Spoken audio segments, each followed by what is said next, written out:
جلوہ بار علماء کرام، حاضرین اسلام، السلام علیکم ورحمۃ اللہ تعالی وبرکاتہ۔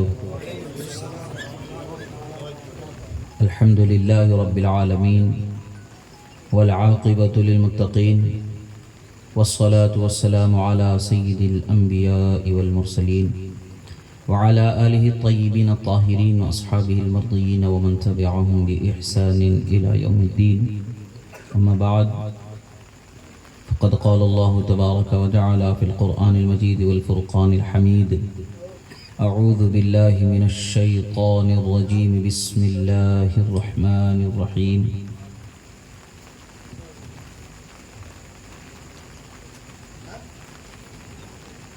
لقد كان لكم في رسول الله أسوة حسنة، صدق الله مولانا العظيم، وصدق رسوله النبي الأمين الكريم، ونحن على ذلك لمن الشاهدين والشاكرين، والحمد لله رب العالمين۔ ایک مرتبہ عقیدت و محبت کے ساتھ درود شریف کا نذرانہ پیش کریں۔ اللہم صلی علی سیدنا نبینا مولانا محمد عدد ما فی علم اللہ، صلاة دائمة بدوام ملک اللہ، وعلی آلہ واصحابہ اجمعین۔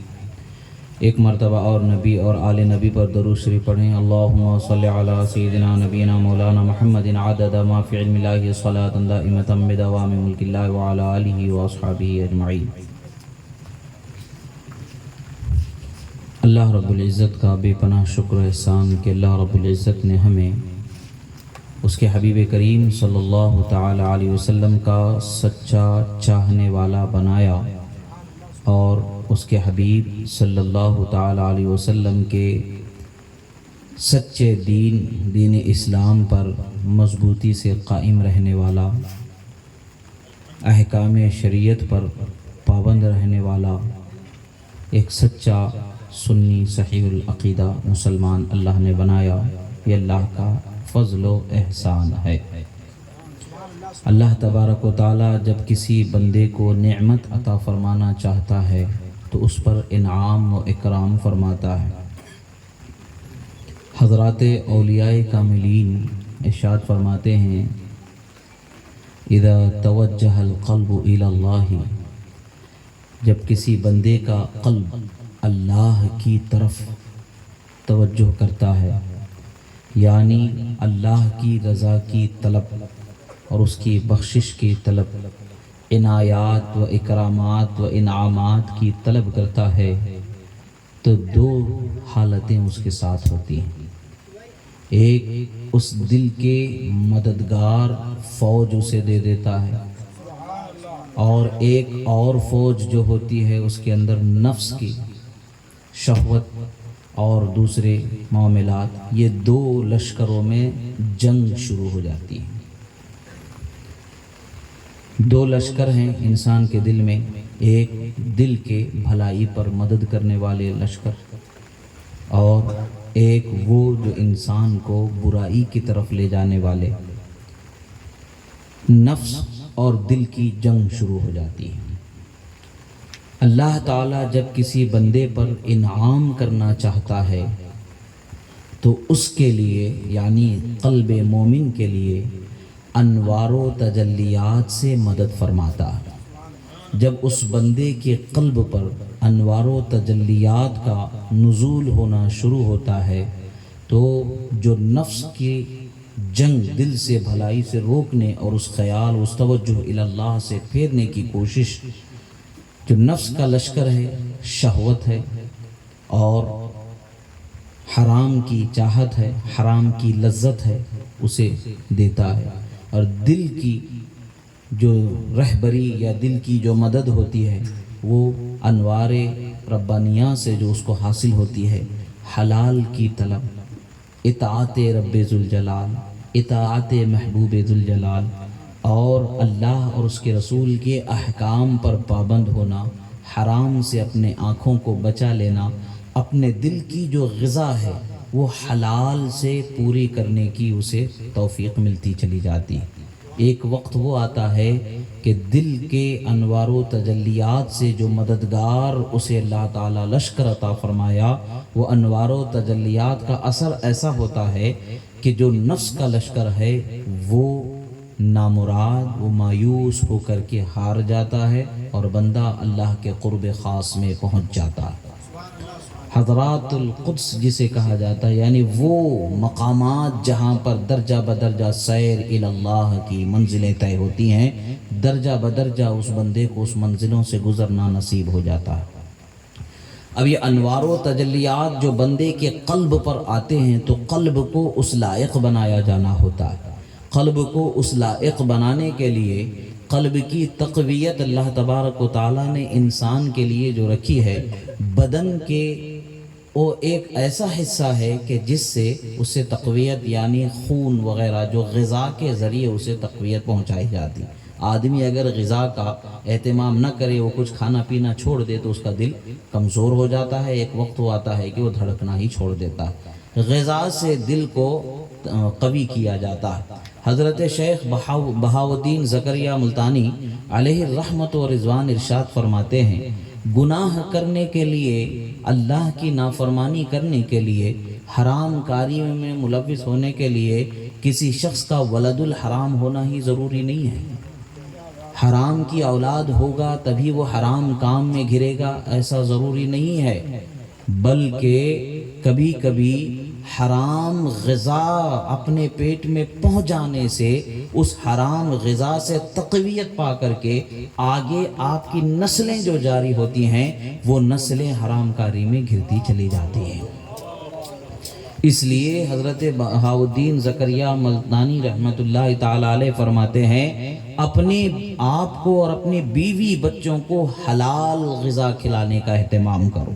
اگر تم انہیں حلال غذا کھلاؤ گے، حلال نعمتوں سے ان کے سیرابی کرو گے تو وہ حرام کاری میں گرنے والے نہیں ہوں گے، اور آپ نے ان کو حرام کھلا دیا تو آگے چل کر کے اس کا جو اثر ہونا ہے وہ اثر تو وہی ظاہر ہونا ہے۔ یہی فرماتے ہیں کہ اولیاء فرماتے ہیں کہ دل کو بدن سے طاقت ملتی ہے اور بدن کو غذا سے طاقت ملتی ہے۔ غذا حلال کی اگر بدن کو دی جائے تو اس بدن کی جو طاقت ہوتی ہے وہ پاکیزہ نکھر کے دل کو طاقت دیتی ہے، اور پھر وہ دل اس لائق ہو جاتا ہے کہ اللہ کے انوار و تجلیات کو اپنے اندر سما سکے، اللہ کی محبت میں، محبت رسول میں اپنے آپ کو مضبوط بنا سکے، اس کے ممد و معاون مددگار جو انوار و تجلیات و ہدایات و توفیقات جو اللہ تعالیٰ اسے عطا فرماتا ہے، اس کا سہارا لے کے قدم قدم قرب الہی کی منزلیں وہ طے کرتا چلا جاتا ہے۔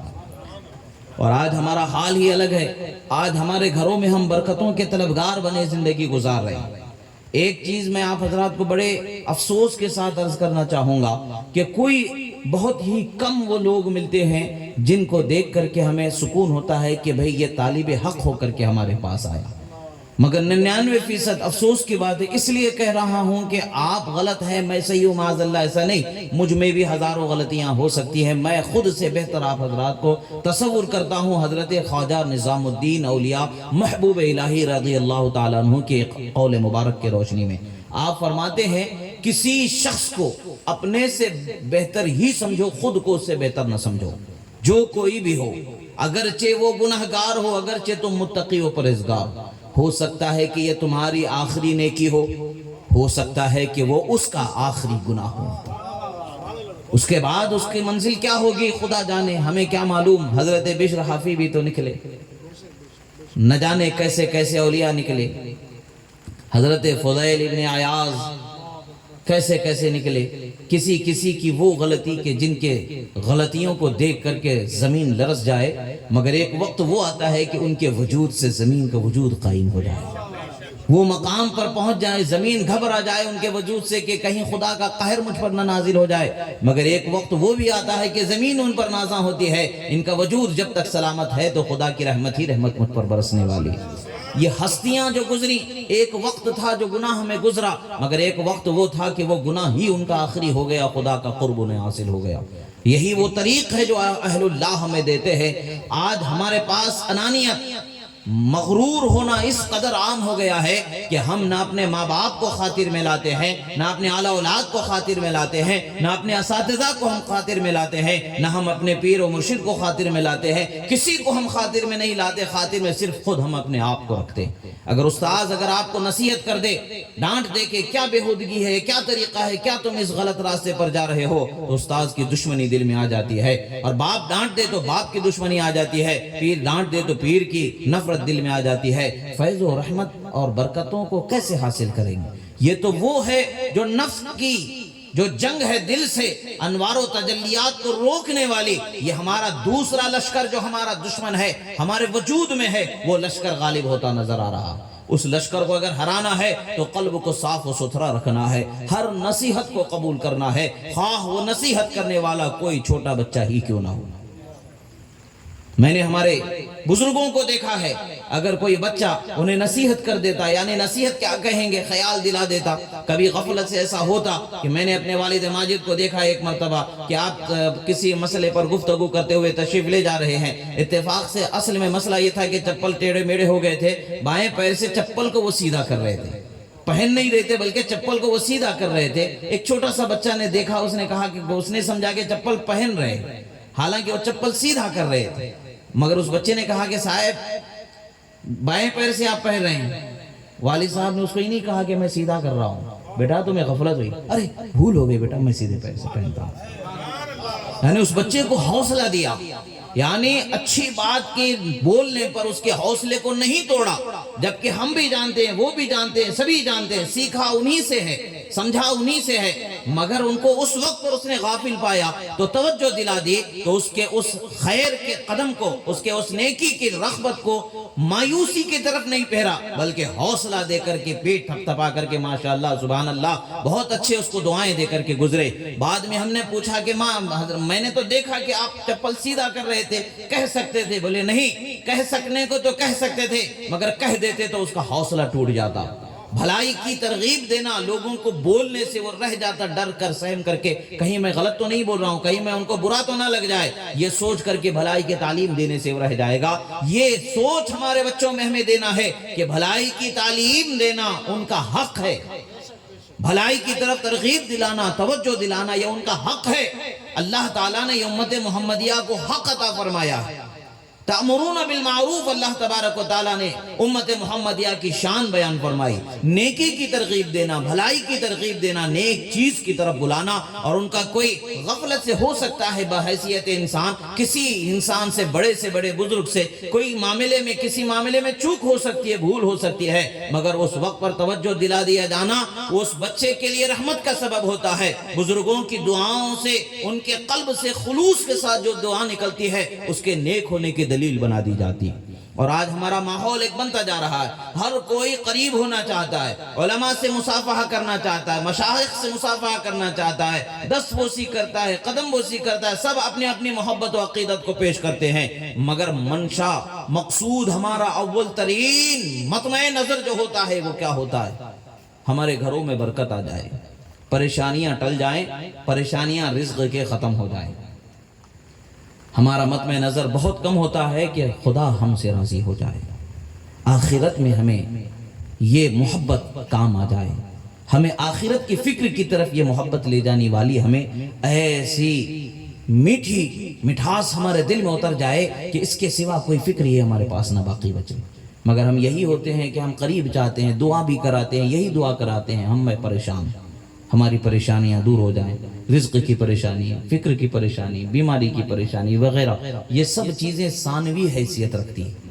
اصل ہے کہ مومن کو اپنی اخروی کامیابی کی طرف نظر رکھنا، آخرت کی کامیابی کی فکر ہونا ہے۔ مرید ہونے کا مقصد یہی ہوتا ہے کہ دنیا سے تعلق کم، آخرت کی فکر زیادہ ہونی چاہیے، آخرت کی رغبت زیادہ ہونی چاہیے، گناہوں سے تعلق ختم، نیکیوں پر انسان کو پابند ہونا چاہیے، گناہوں سے تعلق جڑا ہوا ہے۔ آج ہمارا ایک بہت بڑا افسوسناک مرحلہ گزر رہا ہے، ہم برکت کی امید کر رہے ہیں اور فجر کی نماز کو قضا کر رہے ہیں، نماز فجر کو قضا کر کے برکت کی امید لیے دروازہ در بدر پھرنا، ڈھونڈنا، وہ ولی، وہ بزرگ کی بارگاہ میں جانا آنا، یہ نادانی نہیں تو کیا ہے؟ برکت ہمیں فجر کی ادائیگی سے ملنے والی ہے۔ اللہ کے رسول صلی اللہ علیہ وسلم نے فرمایا نوم الصبح یمنع الرزق، صبح کے وقت کا سونا رزق کو روک دیتا ہے۔ اور ہم میں سے کتنے ہیں جو صبح سونے سے بچ رہے ہیں؟ فجر کے بعد کون؟ سرکار کے زندگی مبارکہ میں کیا طریقہ ہوا کرتا تھا؟ نماز فجر کے لیے صحابہ دور دور سے تشریف لا رہے ہیں۔ مسجد نبوی میں رحمت عالم صلی اللہ تعالی علیہ وسلم نماز ادا فرما رہے ہیں۔ نماز کے بعد سرکار اپنے جو بھی اوراد و وظائف جو امت کی تلقین کے لیے ہے، آسانی کے لیے ہے، جس طریقے سے بھی آپ فرما رہے ہیں، اور صحابہ اکرام آپ کے سامنے تشریف فرما ہیں۔ کوئی اپنا ہنر دکھا رہا ہے، کوئی اپنا ہنر دکھاتا ہوا، بعض صحابہ تیر اندازی کی مشق کرتے نظر آ رہے ہیں، بعض صحابہ گھوڑ دوڑ کرتے ہوئے نظر آ رہے ہیں، کچھ گھوڑوں کو سدھاتے نظر آ رہے ہیں، کچھ اپنے بچوں کو تلوار کیسے چلانا سکھا رہے ہیں، کچھ اپنے بچوں کو قرآن سکھا رہے ہیں، کچھ کام کرنے کا سلیقہ سکھایا جا رہا ہے۔ یعنی ہر ایک اپنے اپنے ذمہ داریوں میں بعد نماز فجر لگ جاتے ہیں، مگر آج ہماری صبح ہی ظہر سے پہلے نہیں ہوتی، اور پھر ظہر سے پہلے نہیں ہوتی ہے، صبح ہماری ہوتی ہے، اٹھ کر کے باہر نکلتے ہیں، ماں باپ عمر کے اس پڑھائی پر پہنچ جاتے ہیں جہاں سے نیند ان کی آنکھوں سے غائب ہو چکی ہوتی ہے۔ وہ بچوں کو نصیحت کرتے ہیں بیٹا اتنی دیر مت سویا کرو، کچھ کام دھندا کیا کرو، اتنا سو گے تو کام کیسے ہوگا؟ کاش کہ یہ کہنے سے پہلے فجر میں بچے کو جگا لیتے، بیٹا خدا کو ناراض مت کرو، خدا کے غضب کو دعوت مت دو، نماز ادا کرو، تمہارے گھر میں بھی رحمت ہوگی، ہم کو بھی رحمت ملے گی، تم کو بھی رحمت ملے گی۔ اللہ کے رسول صلی اللہ تعالی علیہ وسلم فرماتے ہیں کہ جہنم میں ایک ایسی وادی ہے جسے جب الحزن کہا جاتا ہے۔ یہ ایسی وادی ہے کہ جہنم خود دن میں 100 دفعہ اللہ تعالیٰ سے اس وادی سے پناہ مانگتے ہیں، اللہ مجھے اس وادی سے بچا۔ یعنی جہنم خود جس کی پناہ مانگے، وہ جہنم کا گڈھا کیسے ہوگا، وہ جہنم کی وادی کیسے ہوگی؟ جہنم کی وادیوں میں ایک ایسی وادی ہے جس سے جہنم خود دن میں 100 دفعہ اللہ تعالیٰ کی بارگاہ میں اس سے پناہ طلب کرتی ہے کہ اے اللہ اس وادی سے مجھے بچا لے۔ اور اس وادی میں کون جلائے جائیں گے؟ تو پوچھا جاتا ہے وہ لوگ جو دکھاوے کا عمل کرنے والے ہیں، دنیا والوں کو دکھانے کے لیے عمل کرنے والے۔ کیا ہم نے کبھی عبادت الہیہ کی ادائیگی کے لیے اپنے گھر سے قدم نکالتے وقت اپنے دل میں خلوص کو جانچا ہے؟ کبھی ہم نے اپنا محاسبہ کیا ہے کہ میں نماز کے لیے جا رہا ہوں تو میرا حال کیا ہونا چاہیے؟ میں رب ذوالجلال کی بارگاہ میں رحمت کے حقدار ہونے کو جا رہا ہوں تو میں نے اپنے دل کو کیا اس رحمت کو پانے لائق، اس رحمت کے حقدار ہونے لائق بنایا ہے؟ کیا میں نے اپنے دل کو صاف نیت کے ساتھ صاف کیا ہے؟ کیا مجھے اپنے اس محاسبے کا بھی حق نہیں ہوگا؟ ہر انسان کو اپنا محاسبہ کرنا چاہیے۔ حضرت عمر فاروق رضی اللہ تعالیٰ عنہ ارشاد فرماتے ہیں حاسبوا قبل ان تحاسبوا، اپنا محاسبہ کر لو اس سے پہلے کہ تمہارا حساب قیامت کے دن لگایا جائے۔ آج ہمیں اپنے حساب لگانے کی ضرورت ہے، اپنے دل کی صفائی کی ضرورت ہے۔ ہم اپنا کوئی بھی نیک کام کرتے ہیں تو ہم دنیا والوں کو شامل کرنے کے لیے کس قدر ہم اس میں، ہم نماز کے لیے بھی جا رہے ہوتے تو دنیا والوں کو دکھاتے ہوئے بتاتے ہوئے نماز کے لیے جا رہے ہوتے، ہم کوئی نیک کام کر رہے ہوتے ہیں تو دنیا والوں کو دکھاتے ہوئے کرتے ہیں۔ مثال کے طور پر اگر کوئی کسی کو ہم صدقہ خیرات بھی اگر کر رہے ہوتے ہیں تو اس طریقے سے کرتے ہیں کہ دوسروں کو اس کو وہ صدقہ خیرات کرنا نظر آ جائے، چھپتے چھپاتے ہم کرنا پسند نہیں کرتے۔ ہمارا نام ہونا چاہیے، ہمارا ایک ٹائٹل وہاں پر آ جانا چاہیے۔ اگر ہم نے مسجد کی تعمیر میں یا مدرسے میں کوئی خدمت کی ہے، اپنا کوئی حصہ ادا کیا ہے، تو جب اگر کسی مسجد یا مدرسے کی تعمیر کرنے والے ذمہ دار شخصیت نے پہنچے ہوئے چندے میں دینے والوں کے ناموں میں سے اگر کسی صاحب کا نام رہ جائے تو ناراض، بھئی آپ نے سب کا نام لیا ہمارا نام نہیں لیا، تو یہ کس لیے آپ نے کیا؟ نام کے لیے کیا؟ تو پھر اس وادی کے لیے تیار ہو جاؤ۔ اگر اس وادی سے اپنے آپ کو بچانا چاہتے ہیں جس سے جہنم خود 100 دفعہ دن میں اللہ تعالیٰ کی بارگاہ میں عرض کرتی ہے مولا مجھے اس کے عذاب سے، اس کے بھیانک جو کیفیت عذاب والی اللہ نے بنائی ہے، اس کی جو آگ کی تپش ہے، خدا جانے وہ حال کیا ہوگا اس جہنم کی وادی کا کہ جہنم خود جس سے کانپ جاتی ہے، تھر تھرا جاتی ہے۔ اگر اس وادی میں ڈال دیا جائے تو ہمارا کیا حال ہوگا؟ کیا ہم اس عذاب کو برداشت کر پائیں گے معاذ اللہ جس سے جہنم خود پناہ مانگ رہی ہے؟ اور اگر اندازہ اگر کرنا ہے تو انگارے کو ہاتھ میں رکھ کر کے دیکھیں کہ کیا انگارے کو ہم کس قدر کتنی دیر تک اپنے ہاتھ میں سنبھال پائیں گے۔ یہ تو 70 دفعہ ٹھنڈا کیا ہوا انگارہ ہے جس کو ہم سنبھال نہ پائیں، اور پھر جہنم کی وادیوں میں چلے جائیں تو جہنم کی وادیاں طرح طرح کی وادیاں، کچھ وادیاں ایسی ہیں کہ ہزاروں برس تک کے سفر کرنے کے بعد بھی اس تہ تک نہ پہنچا جا سکے، ہزاروں برس کی سفر کرنے کے بعد بھی اس کی تہ تک نہ پہنچا جا سکے۔ عذاب کے طور پر لوگوں کو جب اس میں ڈال دیا جائے گا، ان کا عذاب کیا ہوگا؟ ان وادیوں میں پتھروں پر جو بڑے بڑے پتھر ہوں گے ان پر ہاتھ رکھتے ہوئے، چٹانوں پر ہاتھ رکھتے ہوئے اوپر چڑھ کر کے جانا ہوگا۔ جب اوپر تک پہنچیں گے پھر واپس نیچے پھینک دیا جائے گا، اور جہنم کے وادیوں کے ان انگاروں سے تپے ہوئے چٹانی کیا حال ہوں گی؟ ہاتھ رکھتے کہ ہاتھ فوراً جل کر کے خاک ہو جائے گا، پھر نکالا جائے گا، پھر ہاتھ سلامت آئے گا، پھر رکھا جائے گا، پھر جلایا جائے گا، پھر رکھا جائے گا، پھر جلایا جائے گا۔ یہی حال ہوگا، ہر مرتبہ جلنے کا مزہ۔ اس درد کو ہم کیوں فراموش کر بیٹھے؟ جنت بے شک اللہ تعالیٰ کی نعمت ہے جو مومنوں کو عطا فرمائے گا، مگر اگر اللہ تعالیٰ ہمارے عمل پر وہ انصاف کرنا چاہے تو ہم تو جہنم کے سزا کے حقدار بن جائیں۔ ہم اگر اپنے آپ کو رحمت الہی کے حقدار بنانا چاہتے ہیں تو یہ ہمارا ذمہ ہے کہ ہمیں اپنے اخلاق و کردار کو پاکیزہ بنائیں۔ اپنی اولاد اگر بے راہ روی کی طرف بڑھ رہی ہے، اپنی اولاد اگر گناہوں کی طرف بڑھ رہی ہے، کبھی نشے کی شکایت ہے تو کبھی بد اخلاقی کی شکایت ہے تو کبھی کسی حرام کام میں ملوث ہو جانے کی شکایت ہے، طرح طرح کی شکایتیں لے کر کے ہر ماں باپ جب بچے ان کے ہاتھ سے نکل جاتے ہیں، کسی پیر صاحب کے پاس، کسی بزرگ کے پاس، کسی مولوی صاحب کے پاس، کسی عالم صاحب کے پاس، کسی استاذ کے پاس دعا کراتے ہوئے نکلتے ہیں، اور یہ امید لے کر کے نکلتے ہیں کہ کوئی کرامت ہو جائے اور میرا بچہ ولی بنا دیا جائے۔ اگر ایسے ہی ہونا ہوتا، کرامت سے سب نیک بن جانے ہوتے، تو پھر یہ عمل کا ہم پر ذمہ کیوں ہوتا؟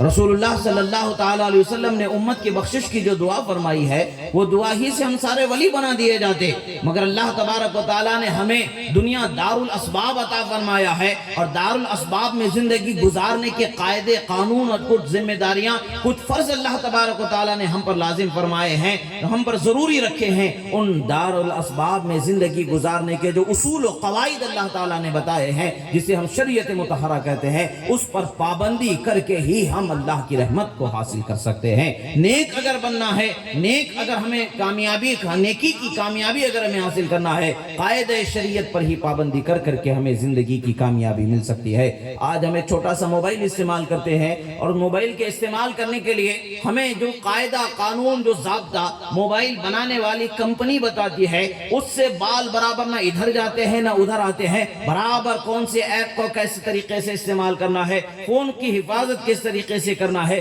ہر طریقے سے ہم اس پر عمل کرتے نظر آتے ہیں، اور وہاں ہمیں کوئی دشواری نظر نہیں آتی ہے۔ اللہ تبارک و تعالیٰ نے بھی ہمیں پیدا فرمایا ہے، اور ہماری بھلائی اور ہماری حفاظت کے لیے، ہماری کامیابی کے لیے، اللہ کی رحمت کے حقدار ہونے کے لیے، اپنے آپ کو ہم خود کو نفع بخش بنانے کے لیے چند قاعدے قانون کو اللہ تبارک و تعالیٰ نے ہمیں عطا فرمایا ہے۔ وہ قاعدہ، وہ قانون شریعت مطہرہ ہے۔ ہم اس قاعدے قانون میں رہ کر کے اگر اپنی زندگی گزاریں گے، آزادانہ زندگی ہی رہے گی، ہمیں کوئی قید و بند کی زندگی نہیں ہوگی، مگر یہ آزادی ہمارے کامیابی کی طرف لے جانے والی آزادی ہوگی۔ وہ آزادی نہیں کہ انسان کو ہلاکت کی طرف لے جائے۔ اگر کوئی آزادی کا نام لے کر کے کہے، سامنے سے ٹرین آئے، چاہے گاڑی آئے، جو بھی آئے، میری آزادی ہے کہ میں اس سے ٹکراؤں، میری آزادی کا یہ حق ہے کہ میں اس کے سامنے رہوں اور مجھے موت نہ آئے، تو ایسے ہو سکتا ہے؟ یہ آزادی نہیں ہے، یہ حماقت ہے، اور اپنی دی ہوئی آزادی کا غلط استعمال کرنا ہوگا۔ اسی طریقے سے زندگی بچانے کے لیے جو قاعدے قانون،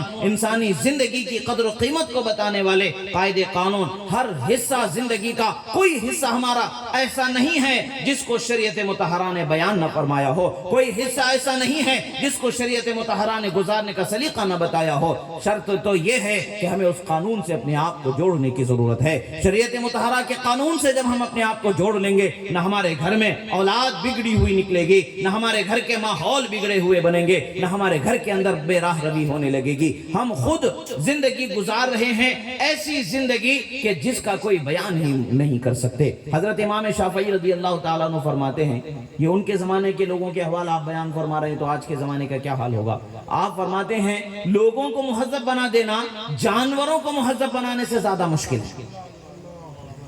جانور سد جاتا ہے، پیار سے محبت سے اسے سدھاؤ تو وہ سد جاتا ہے، مگر انسان سد نہیں سکتا ہے، مہذب نہیں بن رہا۔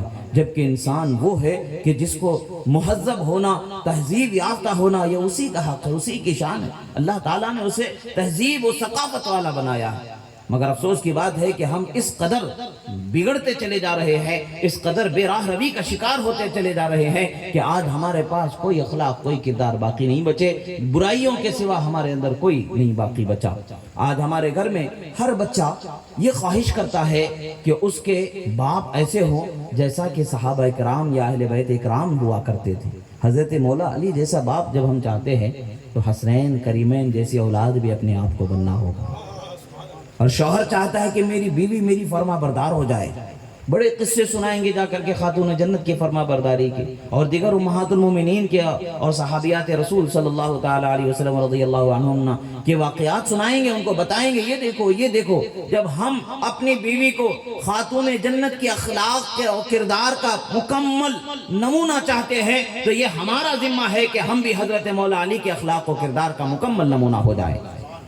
اگر بیٹی کو خاتون جنت کی شکل میں ہم دیکھنا چاہتے ہیں، ان کے اخلاق و کردار کا مجموعہ دیکھنا چاہتے ہیں، تو ہمیں رسول اللہ صلی اللہ تعالی علیہ وسلم کے اخلاق و کردار کا مجموعہ بن جانا چاہیے۔ اپنے عمل میں رسول اللہ صلی اللہ تعالی علیہ وسلم کے اخلاق و کردار ایسے بسا لینے چاہیے کہ اس کا اثر ہماری بیٹیوں پر آ جائے۔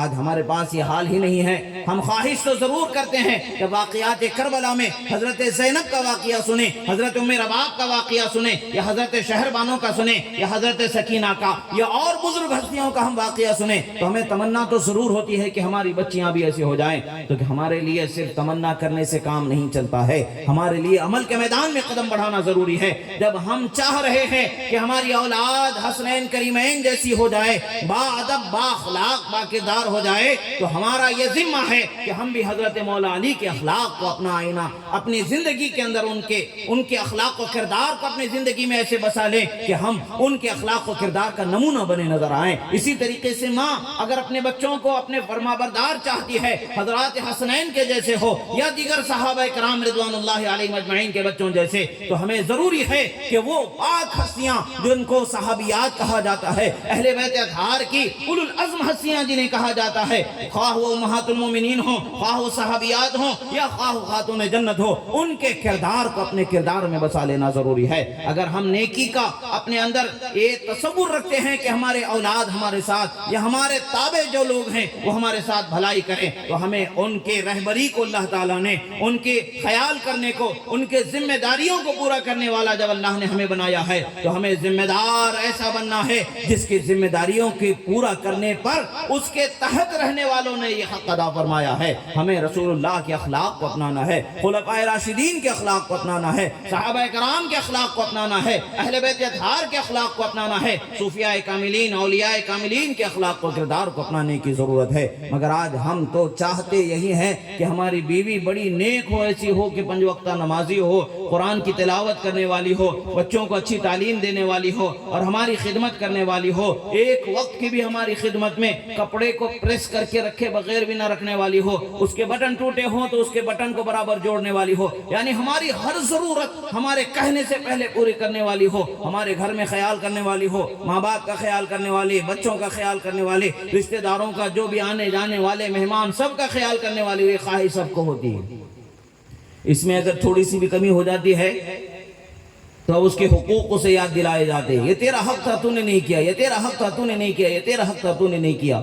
تو کیا سارے حقوق اسی کے ہیں؟ ہمارے کوئی حق نہیں، ہمارا کوئی حق نہیں۔ اگر خطا ہو جائے، اس سے کچھ بھول چوک ہو جائے تو درگزر کرنا بھی تو یہ ہمارا حق ہے، معاف کرنا بھی تو یہ ہمارا حق ہے، اس کو اس کی سہولت دینا بھی تو یہ ہمارا حق ہے، اس کی سہولت کے لیے اس کے اسباب کا انتظام کرنا بھی تو ہمارا حق ہے، اس ذمہ داری کو پورا کرنا بھی تو ہمارا حق ہے۔ ہم نے اپنے حقوق کو بھلا کر کے وہ لوگ جن سے ہمارے حقوق متعلق ہیں ان کے حقوق کو یاد رکھنا سیکھ لیا۔ یہی وجہ ہے کہ آج معاشرے میں ہم پریشانی، رسوائی، نامرادی کی طرف بڑھتے چلے جا رہے ہیں، گھر کے حالات بگڑتے چلے جا رہے ہیں۔ یہ سب کیوں ہو رہا ہے؟ ہم نے خود کو حقدار سمجھ لیا ہے، دوسروں کو حقدار سمجھنا ہی چھوڑ دیا۔ ہر اچھے برتاؤ کا حق ہمارے ساتھ کیے جانے کا یہ صرف ہمارا ہی ہے، ہمارا کسی کے ساتھ اچھے برتاؤ کرنے کا حق ہی نہیں ہے۔ یہ ہمارا تصور ذہن میں جمع دیا گیا ہے۔ ہم نے بسا لیا ہے اس کو. یہ وہ جو نفس کے لشکر سے پیدا ہونے والے شہوت، نفسانیت اور گناہوں کی لذت کی دین ہے جو ہمارے اندر بستی چلی جا رہی ہے. اگر انوار و تجلیات بس جاتے، اگر انوار و تجلیات سما جاتے، تو پھر حضرت امام احمد کبیر رفاعی رضی اللہ تعالیٰ عنہ کا ایک واقعہ یاد آ رہا ہے کہ آپ کے ایک مرید نے آپ کو ایک مرتبہ دیکھا کہ آپ کے زوجہ آپ کے گھر سے نکلتے وقت پر جو روٹیوں کی نکالنے کی تندور سے لوہے کی جو لمبی سی راڈ ہوتی ہے اس کو پیٹھ پر مارتی ہوئی آپ کو باہر ڈھکیل رہی تھی.